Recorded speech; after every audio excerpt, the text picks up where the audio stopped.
வாழ்க வையகம், வாழ்க வையகம், வாழ்க வளம். குரு வாழ்க, குருவே. எல்லாம் வல்ல அருட்பேராற்றலையும் அதன் அனைத்து தன்மாற்ற நிலைகளையும் ஒரு சேர நினைந்து நன்றியுணர்வோடு வணங்கிக் கொள்வோம். ஆசான் அருட்தந்தை வேதாத்திரி மகரிஷி அவர்களே நம்மோடு சுக்குமமாக நிறைந்திருந்து இன்றைய தெய்வீக நிகழ்வுகள் அனைத்தையும் மிக சிறப்பாக நிகழ்த்தி கொடுப்பாராம். வாழ்க வளம், வாழ்க வாழ்க வளங்க. மிக்க மகிழ்ச்சி நண்பர்களே. இன்னைக்கு நாம ஒரு மிக முக்கியமான செயலை பற்றிய ஒரு சிந்தனையை சிந்திக்க இருக்கிறோம். அதாவது ஒரு ஆசிரியர் என்பவர் எதனால் அடையாளப்படுத்தப்படுகிறார் அப்படின்னா அவருடைய பேச்சினால் தான் அடையாளப்படுத்தப்படுகிறார், இல்லையா? அப்ப இன்னைக்கு டாபிக் பேச்சுக்கலை என்ற ஒரு சிந்தனையை தான் நாம் இன்னைக்கு சிந்திக்க போறோம். இந்த வகுப்புக்கு பிறகு நீங்க எல்லாருமே கொஞ்சம் பேசுறதுக்கு ஆரம்பிக்க போறீங்க, சரிங்களா? அது எப்ப அப்படிங்கிறது உங்களுக்கு திட்டமிட்டு சொல்லிடலாம். ஆக்சுவலா செப்டம்பர், இந்த ஆகஸ்ட் விட்டுறலாம். செப்டம்பர்ல இருந்து நீங்க பேசுறதுக்கு தயாராகணும். இந்த ஒரு மாத காலம் நீங்க அதுக்கான ஒரு ட்ரைனிங் செஷனா எடுத்துக்கோங்க. ஃபர்ஸ்ட் ஆரம்பத்துல ஒரு நிமிட பேச்சு நீங்க எல்லாருமே பேசி உங்க குரூப்ல நீங்க ஷேர் பண்ணலாம். அதை ஆசிரியர்கள் பார்த்து உங்களுக்கான விஷயத்த சொல்லுவாங்க. அதற்கப்புறம் அதை அப்படியே நாம ஒரு 5 நிமிட பேச்சு, அப்புறம் 10 நிமிட பேச்சு, இப்படி கொஞ்சம் கொஞ்சமா இன்க்ரீஸ் பண்ணுவோம். இதுல ஃபர்ஸ்ட் விஷயம் என்னன்னா, பயப்படக்கூடாது. அதுதான் ஃபர்ஸ்ட் விஷயம். மேக்சிமம் அப்படி இருக்க மாட்டீங்க, இருந்தாலும் சொல்றேன் நான். ஏன்னா பேச்சு அப்படின்னாலே எல்லாருக்கும் ஒரு பயம் இயற்கையாவே வந்துடும். இது நமக்கு மட்டும் இல்லை, ஸ்டேஜ் ஃபியர் அப்படின்னு சொல்லுவாங்க. உலகத்துல மேக்சிமம் எல்லாருக்குமே இருக்கிற ஒரு பிரச்சனை. காந்திஜி ஃபர்ஸ்ட் டைம் போறப்போ பயந்தாருன்னு சொல்லுவாங்க. விவேகானந்தர் பேச போறதுக்கே பயந்துட்டு தான் போனாருன்னு சொல்லுவாங்க, இல்லையா? இதெல்லாம் நீங்க கேள்விப்பட்டிருப்பீங்க. அப்ப அந்த பேச்சு அப்படிங்கிறது இயல்புல நம்ம எல்லாரு கூடயும் இயல்பா நல்லா பேசிட்டு இருந்தாலும், பட் ஒரு மேடை பேச்சு அல்லது மற்றவங்ககிட்ட போய் பேசுறது அப்படிங்கிறப்பவே ஒரு கூச்சம், ஒரு தயக்கம், ஒரு படபடப்பு, ஒரு பயம் வருவது என்பது இயல்பு, சரிங்களா? இது எல்லாருக்கும் பொருந்தும், எனக்கும் அப்படிதான் இருந்தது. பட் எதுவுமே பழக பழக நிச்சயமா மாறிடும். ஏன்னா ஏன் இந்த பேச்சுக்கலையை நம்ம தெரிஞ்சுக்கணும்? எல்லாத்தையுமே மனிதன் நினைத்தால் அதை செய்ய முடியும், முடியாது அப்படிங்கிறது இங்க ஒண்ணும் கிடையாது. அது இது பேசுறது அப்படிங்கிறது இயல்பா நம்ம பண்ணிட்டு இருக்கிற ஒரு விஷயம். அப்ப இதையவே நமக்கு தெரிஞ்ச விஷயத்த கொஞ்சம் நல்லா பேசி பழகுறோம், அவ்வளவுதான். கொஞ்சம் கேட்கறவங்களுக்கு அவங்க கேட்கிற மாதிரி, சரியாங்களா? அவங்க கொஞ்ச நேரம் அதை உட்கார்ந்து கேட்கிற அளவுக்கு ஒரு தன்மையோட பேசுறதுக்கு ஆரம்பிச்சுட்டா போதும். பேச்சுக்களை பொறுத்த வரைக்கும் என்ன நாம உணர்ந்தோமோ அதை நம்ம சொன்னாலே அங்க வெற்றி ஆயிடும். அதாவது ஒரு எட்டு கட்டி பேசுறது, எதுகை மோனையோட பேசுறது, சரளமா பேசுறது, இப்படி எல்லாம் ஒரு விதங்கள் இருக்குது. பேச்சுல நிறைய விஷயங்கள் இருக்குது. பட் ஃபர்ஸ்ட் குவாலிஃபிகேஷனா நான் என்ன நினைக்கிறேன் அப்படின்னா, நம்ம என்ன உணர்ந்தோமோ அதை நம்ம பேசணும் அப்படின்னாவே அது இயல்பாவே எல்லாருக்குள்ளேயும் போய் என்ன ஆயிரும், ரீச் ஆயிரும். பேச்சினுடைய முக்கியத்துவத்தை நான் உங்களுக்கு ஆல்ரெடி சொல்லியிருக்கேன். ஒரு பேச்சு என்பது என்னுடைய தன்மையெல்லாம் எடுத்துட்டு வரக்கூடிய ஒரு ஆற்றல். அது கேட்பவர்களை செவிக்குள்ள சென்று, அவர் மூளைக்குள்ள சென்று, அவர் கருமையத்துல சென்று ஒரு தாக்கத்தை ஏற்படுத்தணும். அதுதான் பேச்சு. அந்த மாதிரி பேச்சு யாருகிட்ட வரும்னா ஞானிகள் கிட்ட வரும். அல்லது தொடர்ந்து ஆன்மீக பயிற்சியில தன்னை ஈடுபடுத்தி கொண்டோ, அல்லது எதை சார்ந்து அவங்க பேசுறாங்களோ அதுல உண்மையா இருந்தாங்கன்னா, சிலரோட பேச்செல்லாம் பாருங்களேன், அரசியல கூட இருக்கலாம். அந்த பேச்சை கேட்கறப்பே உங்களுக்கு ஒரு பவர் வருது இல்லையா? கவனிச்சிருப்பீங்க. விவேகானந்தரோட ஸ்பீச் எல்லாம் நீங்க கேட்டீங்கன்னு வச்சுக்கோங்க. ஆஹ், நிறைய படிக்கிறதுக்கு நமக்கு வாய்ப்பு இருக்கு. நீங்க ஒரு ட்ரையலா பாருங்க. விவேகானந்தரோட புத்தகத்தை எடுத்து படிங்களேன். ஒரு 4 பக்கம் படிக்கிறதுக்குள்ளேயே உங்களோட ரத்த ஓட்டம் ஸ்பீடா ஓடுறதுக்கு ஆரம்பிச்சிடும். இது எவ்வளவு பெரிய விஷயம் பாருங்க. இதுக்கு அவர் வந்து நம்ம லாங்குவேஜ் கிடையாது, வேற ஒரு லாங்குவேஜ்ல பேசினதை ஒருத்தர் எழுதி அதைய மாற்றி லாங்குவேஜ் கொண்டு வந்து இங்க ஒரு விஷயத்தை கொடுத்தா அதை படிச்சா நம்ம நாடி நரம்பெல்லாம் சூடாகுது. அப்ப அது எப்படி கடத்தியிருக்காங்க பாருங்க, அந்த உணர்வு எப்படி கடத்தப்பட்டது. அப்ப பேச்சு அப்படிங்கிறது பயப்பட வேண்டாம். ஃபர்ஸ்ட் விஷயம் ரொம்ப கேஷுவலா வந்துடும் உங்களுக்கு. ஏன்னா நிறைய பேர் நம்ம ஆசிரியர்கள் இப்ப பேசிட்டு இருக்காங்க. அவங்க எல்லாருமே வந்தப்ப எப்படி சிரமப்பட்டாங்கன்னு எனக்கு தெரியும். ஏன்னா நானும் அதே பாதையில தானே வந்தேன். அதனால அது ரொம்ப ரொம்ப ஈஸியான ஒரு விஷயம். பட் கொஞ்சம் அப்படின்னா என்ன அப்படின்னு ஒரு தெளிவுபடுத்திட்டு பண்ணீங்கன்னா ஈஸி. எந்த ஒரு விஷயமே அது எப்படின்னு தெரிஞ்சுட்டு பண்றப்ப அது ஈஸியா இருக்கும். அது மாதிரி பேச்சுக்கலை அப்படிங்கிறது ரொம்ப இம்பார்ட்டன்ட். ஏன்னா நாம என்னதான் உடலை கொண்டு நாம் ஒரு சேவையை செய்தாலும் அதனுடைய தன்மை ஆஹ், ஒரு லிமிட் வரைக்கும் தான் உங்களால கொண்டு போக முடியும். ஆனால் இந்த பேச்சு என்ற ஒரு விஷயம் பல ஆயிரக்கணக்கான லட்சக்கணக்கான மக்களுக்கு, ஏன் வாய்ப்பு இருந்தா கோடிக்கணக்கான மக்களுக்கு நன்மையை செய்ய வைக்க முடியும். ஒரு நல்ல பேச்சு என்பது ஒரு மிகச்சிறந்த பல நூல்களுடைய தொகுப்பு என்று சொல்லுவாங்க. அப்படி நம்மகிட்ட இருக்கிற அறிவை மற்றவங்ககிட்ட கடத்துறதுக்கான ஒரு வாய்ப்பு இந்த பேச்சில் இருக்கு. சரி, தான் பெற்ற ஞானத்தை மற்றவர்களுக்கு பகிர்வதற்கான வாய்ப்பு அந்த பேச்சில் இருக்கு. பல பேருடைய வாழ்க்கை துன்பத்தை போக்குற ஆற்றல் அந்த பேச்சுக்கு இருக்கு. சரிங்களா? சரியான பேச்சு பலருடைய வாழ்க்கையை மாற்றி அமைத்துவிடும். அப்ப அப்படி ஒரு பேச்சு நம்ம எல்லாருக்கிட்டையும் இருக்குது. நல்லா புரிஞ்சுக்கணும். இல்லை என்று நீங்க நினைக்க கூடாது. எல்லாருக்கிட்டையும் பேச்சு என்பது இயல்பாகவே இருக்குது. அதை கொஞ்சம் டியூன் பண்ணிட்டீங்கன்னா நீங்க நிச்சயமாக ஒரு சிறந்த பேச்சாளராக, ஒரு சிறந்த ஆசிரியராக, சிறந்த இறை ஆசிரியராக, ஞான ஆசிரியராக நீங்க வர முடியும். சரி, அப்போ ஒரு பேச்சு எப்படி இருக்கணும் அப்படின்னா ஃபர்ஸ்ட் விஷயம், நம்ம உணர்ந்ததை பேசணும் அப்படிங்கிறத நம்ம சொன்னோம். சரிங்களா? இரண்டாவது, அந்த பேச்சு, இது ரொம்ப நல்ல ஃபார்முலா. பட் எழுதி வச்சுக்கோங்க. இதெல்லாம் நீங்க பேசுறப்ப கொஞ்சம் செயல்படுத்தி பார்க்கணும். நான் உங்ககிட்ட இப்படி ஜூம்ல பேசுறப்ப தான் நான் தனியா பேசிட்டு இருக்கேன் இல்லையா? நீங்க கேட்கற மாதிரி இருக்கு, நான் பேசுற மாதிரி இருக்கு. பட் நேரடி வகுப்புகள் அப்படி இருக்காது. என்னை பொறுத்த வரைக்கும் அந்த பேச்சு வந்து ஒரு இன்ட்ராக்ஷனா இருந்தது அப்படின்னா பேசுறவங்களுக்கும் நல்லா இருக்கும், கேட்கறவங்களுக்கும் நல்லா இருக்கும். சரிங்களா? அவங்களுக்கு ஒரு அங்கீகாரப்படுத்துதல், அவங்க கூட ஒரு கேஷுவலா பேசிட்டு நான் ஒரு இன்ட்ரடக்ஷன் செஷன் உங்களுக்கு எப்படி கொடுக்கறது அப்படின்னு இதற்கு அடுத்தது பேசுவேன். பேச்சுக்கலையிலேயே ஒரு அறிமுக உரை எப்படி கொடுப்பது என்பதை நீங்கள் தெரிந்து கொள்ள வேண்டும்.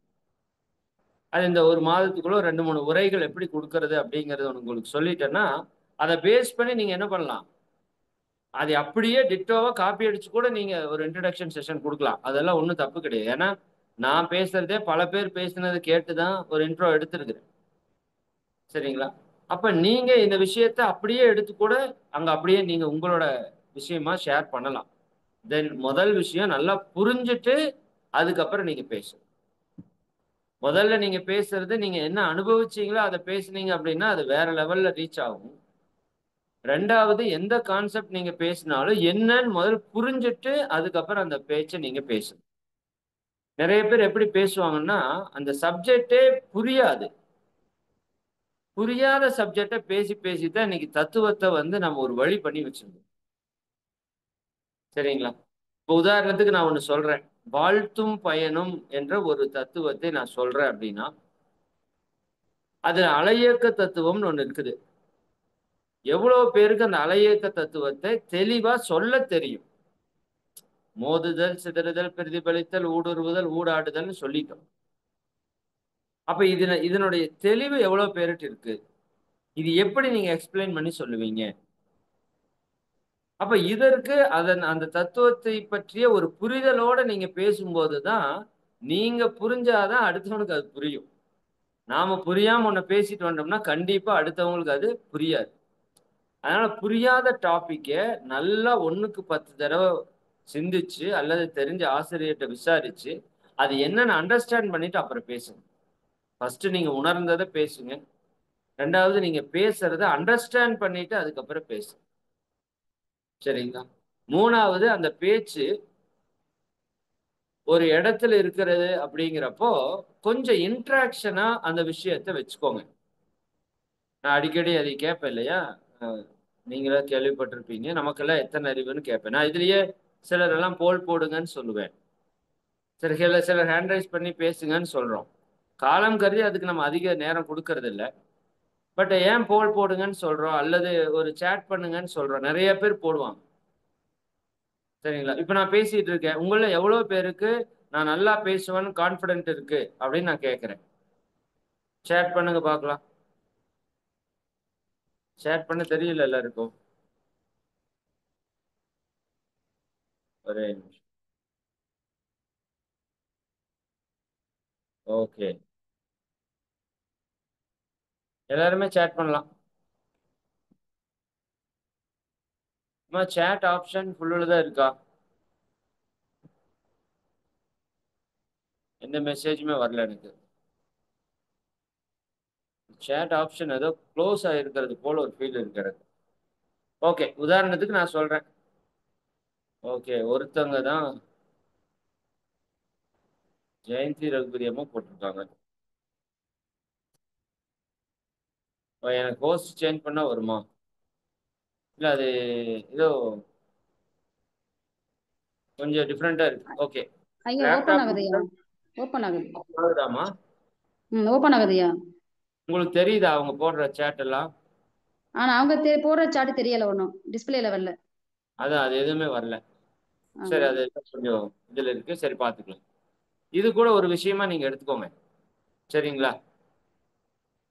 அப்போ இந்த மாதிரி நீங்க பேசுறவங்க கூட இணைஞ்சு அவங்கள ஏதாவது ஒரு ஆக்டிவிட்டி பண்ணி பேச வைக்கிறது அப்படிங்கிறது அந்த பேச்சு கலையில ஒரு நல்ல ஒரு நுட்பம். சரிங்களா? அப்ப அவங்க கூடவே இருப்பாங்க, பிரசன்ட்டா இருப்பாங்க, ஒரு அவேர்னஸா இருப்பாங்க. அவங்களுக்கு ஒரு பதில் சொல்றப்போ ஒரு சந்தோஷமா இருக்கும். நீங்க அவங்க பேர சொன்னீங்கன்னா இன்னும் மகிழ்ச்சியா இருக்கும் அவங்களுக்கு. நாமெல்லாம் உட்கார்ந்து கேட்கிறப்ப யாரோ ஒரு ஆசிரியர் நம்ம பேர சொல்லிட்டா ஒரு கெத்தா இருக்கும் இல்லையா? அந்த மாதிரி அவங்க சூப்பரா சொன்னாங்க, கரெக்ட்டா சொன்னாங்கன்னு சொன்னீங்கன்னா, அவங்களுக்கு ஒரு உற்சாகம் வரும். கேட்கறதுல இன்னும் கொஞ்சம் ஈடுபாடு வரும். சரிங்களா? இதெல்லாம் நேரடி வகுப்புகள்லயும், இந்த மாதிரியான விஷயங்கள்ல ஒரு சேட் பண்ணுங்கன்னு சொல்லலாம். ஒரு ஹேண்ட் ரைஸ் பண்ணி ஒரு பதில் சொல்லுங்கன்னு சொல்லலாம். சரிங்களா? அது அவங்கள வந்து கஷ்டப்படுத்துற மாரி ஆயிறக்கூடாது. அது கவனம். அவங்கள என்கரேஜ் பண்ற மாரி இருக்கணும். சரிங்களா? Okay, right. அடுத்தது பேச்சுக்கலையில ரொம்ப முக்கியம். நம்ம யாருக்கு பேசுறோம் அப்படிங்கிறத தெரிஞ்சு பேசணும். இப்ப நான் ஆசிரியர்களுக்கு பேசுறேன்னு தெரிஞ்சு பேசிட்டு இருக்கேன். சரிங்களா? இதே ஒரு மாணவர்களுக்கு பேசணும் அப்படின்னா, அந்த பேச்சு கொஞ்சம் வேற மாதிரி இருக்கணும். இதே ஒரு கிராமத்துல இருக்கிற ஒரு ஆண், பெண் இருக்கிறாங்க, கிராமத்து மக்கள் இருக்காங்கன்னா, அவங்களுக்கான விஷயங்கள் வேற மாதிரி பேசணும். சரிங்களா? இந்த மாதிரி நம்ம யாருகிட்ட போய் பேசப் போறோம், யாருகிட்ட நம்ம பேசிட்டு இருக்கிறோம் அப்படிங்கிற ஒரு விஷயத்த அடிப்படையா வச்சு, நம்முடைய சிந்தனை ஓட்டத்தை கொடுத்து அதற்கான பேச்ச பேசணும். சரிங்களா? இப்போ நம்ம ஸ்கூல் ஸ்டூடண்ட் கிட்ட போயி, நாம ஒரு அ அதிகமான தத்துவங்கள நெறைய ராவா பேசுனீங்க அப்படின்னா, அவங்க யாரும் கேட்க மாட்டாங்க. பட் அற்புதமான தத்துவங்கள் இருக்கும். நம்ம தவ தத்துவ விளக்க வகுப்புல, பட்டறை வகுப்புல பேசக்கூடிய சப்ஜெக்ட்ஸ் அங்கெல்லாம் போய் பேசுனீங்கன்னா எடுபடாது. அப்ப ஸ்டூடண்ட்ட போய் பேசணும்னா எந்த மாதிரி பேசணும்? அதுக்குன்னே நெறைய அ டீட்டெயில்ஸ் எடுக்கணும். அவன் ஏஜுக்கு தகுந்த மாதிரி பேசணும். அவனுக்கு புரியிற மாதிரி பேசணும். சரி, அவனுக்கு சில சினிமா படங்கள் எல்லாம் உதாரணம் சொல்லலாம். அப்பதான் அவனுக்கு தெரியும். அப்பதான் அப்படி கை தட்டுவான். உங்க உங்க பேச்சுக்கு. கான்செப்ட் கரெக்ட்டா சொல்லணும். மெடிடேஷன் பத்தி தான் பேசணும். பட் அவனோட லேங்குவேஜ்ல போய் பேசணும். கொஞ்சம் சயன்டிஃபிக்கா அவங்கட்ட பேசணும். புரியுதுங்களா? அப்ப சபையில் இருக்கிற நபர்கள் யாரு என்பதை பொறுத்து ஒரு பெண்கள் அப்படின்னா அந்த பெண்களுக்கு சார்ந்த விஷயத்தை எடுத்து வச்சு பேசலாம். சரிங்களா? ஒரு தொழில் இடத்துக்கு போறீங்க, அங்க தொழில் செய்யறவங்களுக்கு தகுந்த மாதிரியான பேச்சு, அந்த பேச்சை நம்ம கொஞ்சம் மாற்றி அமைத்துக் கொள்ளணும். அப்ப கேட்பவங்க யாரு அப்படிங்கிறத பார்த்து நம்முடைய பேச்சு இருக்கணும். இது ரொம்ப முக்கியம். அதே போல அந்த பேச்சு அந்த மைய கருத்தை விட்டு விலகக்கூடாது. நீங்க நிறைய பேர் பேசுறத பார்க்கலாம். ஏதோ ஒரு டாபிக் பேசுறதுக்கு வருவாங்க. அதிலிருந்து ஏதோ ஒரு கிளை போகும். அந்த கிளைய பிடிச்சுட்டே போயிருவாங்க. மெயின் டாபிக்க விட்டுருவாங்க. இது பேச்சுல ரொம்ப முக்கியமா நம்ம கொஞ்சம் கவனிச்சு இருக்கணும். சரிங்களா? அப்ப நம்ம என்ன டாபிக் பேசுறோம் அப்படிங்கிற தெளிவு நமக்கு ஒவ்வொரு க்ஷணமும் இருந்துட்டே இருக்கணும். இருந்துட்டே இருக்கணும். அதனால அந்த டாபிக்க நீங்க மறுபடியும் மறுபடியும் ஞாபகப்படுத்துற மாரி பேச்ச அமைச்சுக்கிறது கூட நல்லதுதான்.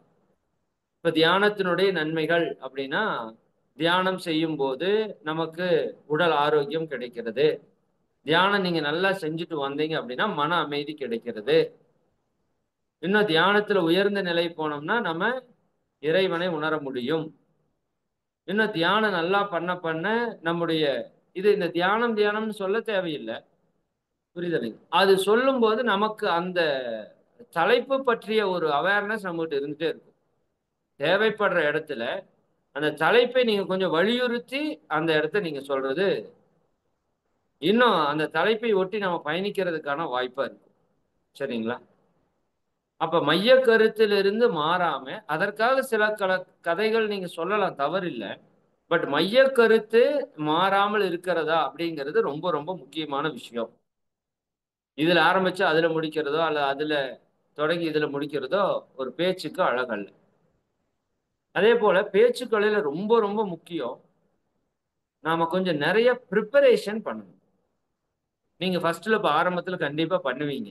ஏன்னா உங்களுக்கு அந்த ஆர்வம் இருக்கிறதுனால, நான்லாம் ஒரு 10 நிமிஷம், 5 நிமிஷம் ஸ்பீச்சுக்கெல்லாம் பல நாள் உட்கார்ந்து பிரிப்பேர் பண்ணியிருக்கேன். ஆரம்பத்துல. அப்படி பண்ணணும். அது ரொம்ப ரொம்ப முக்கியம். அப்ப ஒரு பேச்சு நீங்க பேச போறீங்க. இப்ப நான் 1 நிமிஷம் உன்ன பேச போறீங்க அப்படின்னு சொன்னா, நீங்க என்ன வேணா டாபிக் பேசிக்கலாம். இந்த 1 நிமிஷம் உரை நீங்க குடுக்கணும்னு சொன்னேன் இல்லையா? அதுல நீங்க என்ன டாபிக் வேணா பேசலாம். ஒரு சமையல் குறிப்பு கூட சொல்லலாம். சரி, வெங்காய சாம்பார் எப்படி வைக்கலாம்? அத கூட நீங்க பேசலாம்.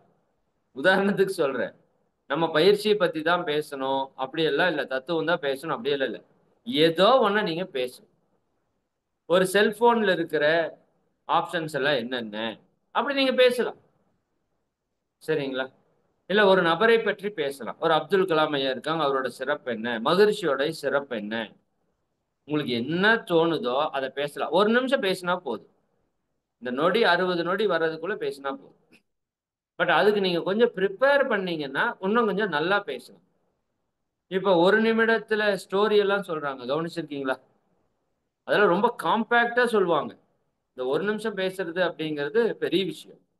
பட் இப்ப ஸ்டார்ட்டிங்காக உங்களுக்கு 1 நிமிஷம்னு சொல்றேன். பட் ரொம்ப பேச்சாளர்கள் 1 நிமிஷம் பேசுறதுன்னா ரொம்ப யோசிப்பாங்க. ஏன்னா, இது ரொம்ப ஷார்ப்பா அ அந்த இதுக்குள்ள 60 செகண்டுக்குள்ள சொல்லி முடிக்கணும்னா, அது அவ்வளவு நுட்பமா பேசணும். பட் இப்ப நீங்க கேஷுவலா பேசுங்க.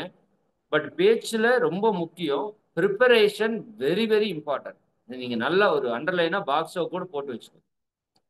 நீங்க எந்த அளவுக்கு பிரிப்பேர் பண்றீங்களோ, அந்த அளவுக்கு ரிசல்ட்ட நீங்க ஸ்பீச்ல பார்க்கலாம். இது ஆரம்பத்துல உங்களுக்கு பிரிப்பேர் பண்ற பழக்கம் நல்லா வரும். ஏன்னா, அந்த பயத்துல நம்ம நல்லா பேசணும் அப்படிங்கிற ஒரு உணர்வுல நீங்க பண்ணுவீங்க. பட் போக போக என்ன ஆகும்னா, இந்த பிரிப்பேர் பண்றது அப்படிங்கிற ஒரு விஷயம் குறையும். அந்த இடத்துல கவனமா இந்த உரையில நான் சொன்ன விஷயத்த மனசுல வச்சுக்கோங்க. நீங்க எப்பேர்ப்பட்ட பேச்சாளரா இருந்தாலும், preparation is very very must. Suki Sivam ஐயா, அவர் தெரியுமில்ல உங்களுக்கு? எவ்வளோ பெரிய பேச்சாளர். இன்னைக்கு தமிழ்நாட்டின் நம்பர் 1 பிளேஸ்ல லைன்ல இருக்கிறவர் அவர். அப்ப அவரு சொல்றாரு, நான் இன்னைக்கும் ஒரு ஸ்பீச்சுக்குன்னா உட்கார்ந்து பயங்கரமா பிரிப்பேர் பண்ணுவேங்கிறாரு. அதான் அவரோட வெற்றிக்கு காரணம். சரிங்களா? அதுல கடுமையா அந்த உழைப்ப அவர் குடுக்கறனால தான் இன்னைக்கும் அவங்க அந்த ஸ்டாண்டர்ட்ல இருக்கிறாங்க. இல்லையா? அப்ப நீங்க எதிர்காலத்துல என்னோட கனவு என்னன்னா, நம்ம ஆசிரியர்கள் எல்லாம் நிறைய அது போல பேச்சாளர்களா மாறணும்.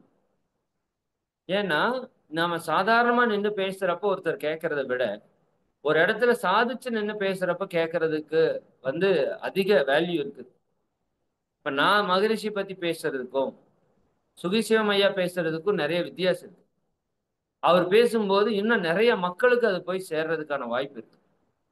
அதுபோல நம்ம எல்லாருமே அப்படி ஒரு உயர்ந்த ஆன்மீக சொற்பொழிவாளர்களா கூட மாறணும்.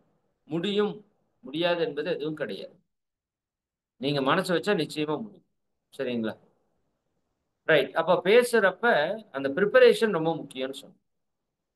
பிரிப்பரேஷன்ல ரொம்ப இம்பார்ட்டன்ட் இன்னொன்னு என்னன்னா, பேசுறதுக்கான கன்டென்ட்ட நீங்க வந்து நிறைய உள் வாங்கி வச்சிருக்கணும். அப்ப ஒரு பேச்சாளர் என்பவர் நிறைய புத்தகம் படிக்கிற தன்மை நம்மகிட்ட இருக்கணும். இது ரொம்ப முக்கியமான விஷயங்க. இது வெரி வெரி இம்பார்ட்டன்ட் போட்டுக்கங்க. சார் எனக்கு புக் படிக்கிறதுக்கு வராது. அப்ப ஆடியோ புக்காவது நீங்க கேட்கணும். நிறைய நூல்கள ஆடியோல இன்னைக்கு விட்டுட்டாங்க. இன்னைக்கு YouTubeல நமக்கெல்லாம் கிடைச்ச வரம் என்று சொல்லலாம். ஊருப்பட்ட புத்தகங்கள். வீடியோ வடிவிலும், ஆடியோ வடிவிலும் ஏகப்பட்ட புத்தகங்கள் கிடைக்குது. அப்போ ஒரு நாளைக்கு 1 மணி நேரமாவது நாம புத்தகம் படிப்பதற்கோ, அல்லது புதிய நூல்களை பற்றிய ஆடியோ வடிவில அதை கேட்பதற்கோ நீங்கள் நேரம் ஒதுக்க வேண்டும். இது ரொம்ப ரொம்ப இம்பார்ட்டன்ட். நிறைய நிறைய மிகப்பெரிய அறிஞர்கள், விஞ்ஞானிகள், அறிவில் சிறந்தவர்கள் சொல்ற ஒரு மிகப்பெரிய விஷயம் புத்தகம் படித்தல். அத நம்ம வந்து பழக்கப்படுத்தணும். அதுக்காக தான் உங்களுக்கு அந்த சின்ன புக்க குடுத்து படிங்க அப்படின்னு சொன்னதுக்கான காரணம் என்னன்னா, இந்த புக் படிக்கிற பழக்கம் வந்து மிகப்பெரிய விஷயம். சரிங்களா? "தலை குனிந்து என்னை நீ படித்தால், உன்னை தலை நிமிர்ந்து வாழ வைப்பேன்" என்று அந்த புத்தகத்தை பற்றிய வாசகங்கள் நெறைய நீங்க பார்க்கலாம். நெறைய நல்ல விஷயங்கள். அப்ப புத்தகம் படிக்கிற பழக்கம் ஒரு நல்ல சொற்பொழிவாளருக்கு ரொம்ப ரொம்ப ரொம்ப ரொம்ப முக்கியம். சரிங்களா? அப்ப நெறைய மெசேஜ் உங்களுக்குள்ள வரும்போது தான், நீங்க பேசலாம்னு நெனைக்கிறப்ப அந்த செய்திகள் நெறைய உங்களுக்கு வரும்.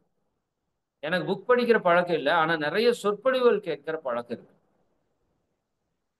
எங்கெல்லாம் சொற்பொழிவு நடந்தாலும், அங்கெல்லாம் போய் நெறைய சொற்பொழிவுகள் கேட்கிற பழக்கம். அப்ப அதன் மூலமாக நெறைய விஷயங்கள் நமக்குள்ள போகும். புரிதலோட போகும். சரியா? கேட்டல் நன்றுன்னு நீங்க கேள்விப்பட்டிருக்கலாம். கற்றலை விட கேட்டல் நன்று அப்படின்னு. அப்ப அந்த கேட்க கேட்க அந்த விஷயம் உங்களுக்குள்ள நெறைய போகும்போது தான், நீங்க வெளிய எடுக்கிறப்ப அது பெரிய பவர்ஃபுல்லா வரும்.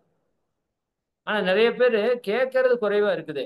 அப்போ நீங்க சிந்தனை வெளிய எடுக்கிறப்போ பெருசா வராது நம்மகிட்ட. சரிங்களா? அதனால தினமும் 1 மணி நேரமாவது ஒரு நூல் வாசிப்போ, அல்லது நல்ல புத்தகங்களுடைய ஆடியோ கேட்கிறதோ, அதை நீங்க ஒரு பழக்கமாக கொஞ்சம் கொஞ்சமா மாத்திக்கோங்க. கட்டாயம் இல்ல எதுவுமே. பட் ஒரு நல்ல பேச்சாளர் நல்ல நல்ல கருத்துக்கள் நம்மகிட்ட கருத்து பஞ்சம் வரக்கூடாது.